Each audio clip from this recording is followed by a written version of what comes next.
The Berenstain Bears Love Their Neighbors, written by Jan and Mike Berenstain. Love your neighbor as yourself. And who is my neighbor? Luke 10:27 through 29.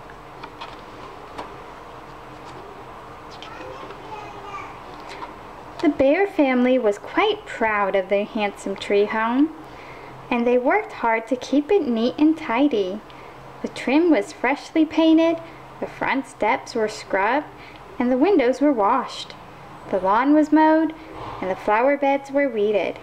Even the leaves of the tree were carefully trimmed and clipped. Most of their neighbors took good care of their homes as well.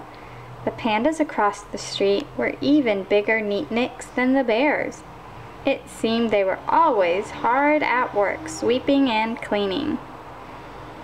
Farmer Ben's farm just down the road was always in apple pie order too. Even his chicken coop was as neat as a pin. Place for everything and everything in its place. That's my motto, said Farmer Ben. The Bear family had a few neighbors whose houses were positively fancy, like Mayor Honeypot, the bear who rode around Beartown in his long lavender limousine. His house was 3 stories tall and built of brick. It had a big brass knocker on the front door and statues of flamingos on the front lawn. Even more impressive was the mansion of Squire Grizzly, the richest bear in all Bear Country. It stood on a hill surrounded by acres of lawns and gardens. Dozens of servants and gardeners took care of the place. The Bear family was proud of their neighborhood, and they got along well with all their neighbors. Except for the Bogg Brothers. The Bogg Brothers lived in a run-down old shack, not far from the Bear family's treehouse. But what a difference! Their roof was caving in, and the whole place leaned to one side.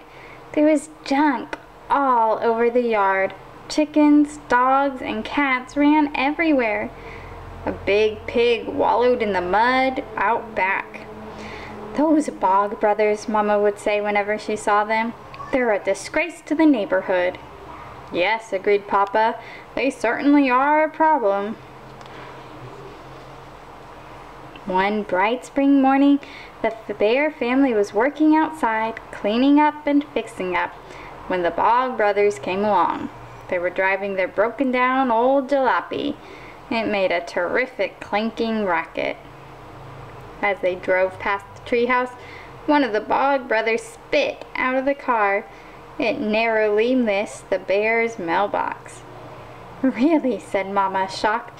Those Bogg Brothers are a disgrace. I agree, said Papa, getting the mail out of the mailbox. I'm afraid they're not very good neighbors. Papa looked through the mail and found a big yellow flyer rolled up. He opened it and showed it to the rest of the family. Come one, come all to the Big Bear Town Festival. Help celebrate our wonderful neighborhood. Games, rides, contests, prizes, fireworks. Saturday, 9 a.m. to 9 p.m. Horace J. Honeypot, Mayor. Oh boy, said Sister and Brother. It's like a big block party. Can we go? It certainly sounds like fun, said Mama. What do you think, Papa? Everyone in town will be there, said Papa. We ought to go too. Yay, cried the cubs. So on Saturday morning, they all piled into the car. They had a picnic basket and folding chairs. They were looking forward to a day of fun and excitement. But as they drove along, the car began to make a funny sound. It started out as a pocketa, but soon it developed into a pocketa-wheeze. Oh dear, said Mama. What is that awful sound the car is making? Just then the car made a much worse sound, a loud clunk. It came to a sudden halt, and the radiator cap blew off. They all climbed out, and Papa opened the hood. "I guess it's overheated," said Papa, waving his hat at the cloud of steam. "Oh no," said Sister. "How are we going to get to the Beartown Festival?" "Maybe someone will stop and give us a hand," said Papa. "Hopefully. Look, here comes a car. Let's all wave. Maybe they will stop." It was Mayor and Mrs. Honeypot in their long lavender limousine. They were on their way to the festival too. Their car slowed down, but it didn't stop. The mayor leaned his head out the window. "Sorry, we can't stop," he said. "We're late already. I'm master of ceremonies today. I've got to be there on time.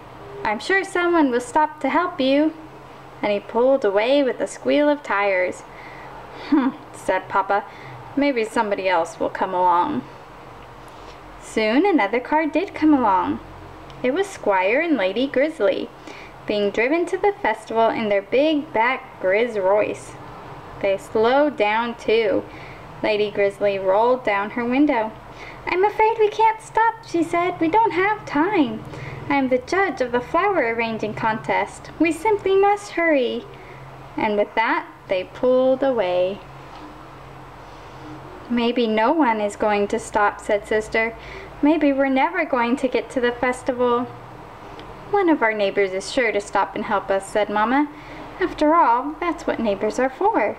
"Yeah," said Brother, "but do they know that?" A cloud of dust appeared down the road. "Here comes someone now," Sister said eagerly. The dust cloud drew closer, and they could hear a clackety-racket getting louder.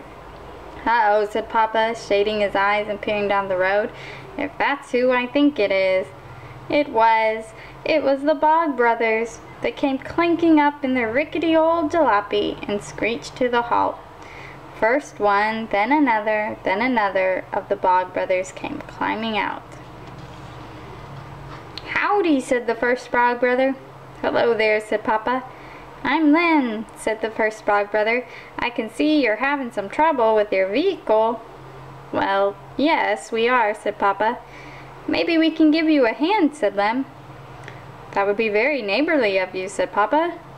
"Hey, Clem! Hey, Shem!" called Lem. "Get out the rope!" The other two Bogg Brothers rooted around in the back of the jalopy and came up with a length of rope.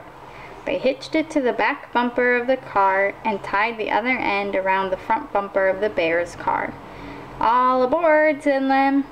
The Bear family climbed hastily back in their car.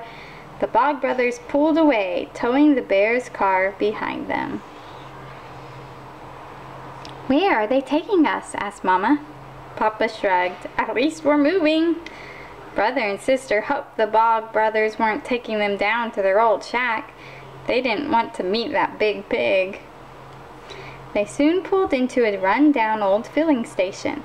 Someone who looked like an older version of the Bogg Brothers came out. "Hello, Uncle Zeke," said Lem. "Hello, nephew," said Uncle Zeke. "What can I do for?" "These poor folks broke down on the road," said Lem. "You reckon you can fix 'em up?" "Let's take a look," said Uncle Zeke. He looked under the car's hood, banged and clanged around, and came up with the length of a burst hose. "Radiator hose," he said. "Busted clean open. I should have had another one of them around here somewheres." Uncle Zeke rummaged around behind the filling station and soon came back with a radiator hose. He banged and clanged under the hood for a few minutes more. "There," he said, wiping his hands. "Good as new. We'll top off the radiator and you folks can be on your way." "Thank you very much," said Papa, relieved. He shook hands with Uncle Zeke and the Bogg Brothers. "Thank you," said Mama, Brother, and Sister. Honey Bear waved. "How much do we owe you?" asked Papa, reaching for his wallet. "Nothing," said Lem. "This one is on us. After all, we're neighbors." "That's right," said Mama with a gulp. "We are. In fact, how would you neighbors like to come over to our house for dinner next week?" Papa, Brother, and Sister all stared at Mama with their mouths open. "That's right neighborly of you," said Lem. "Don't mind if we do. Shem's cooking has been getting a bit tiresome. Too much possum stew. We were on our way to the Bear Town Festival, said Papa. Would you like to join us? Sure would, said Lem. We ain't been to a big shindig since Grandpap's 90th birthday party. So the Bear family drove to Beartown with the Bogg Brothers and Uncle Zeke. They were a little late, but they hadn't missed much. Just Mayor Honey Pot's welcoming speech. They all joined in the games, the rides, and contests. When it was time for the fireworks, the Bogg Brothers livened things up with some music of their own. The next week, the Bogg Brothers came over to the Bears' tree house for dinner. They wore their best clothes and got all spruced up for the occasion. They even brought a housewarming gift, a big pot of Shem's special possum stew. It was delicious.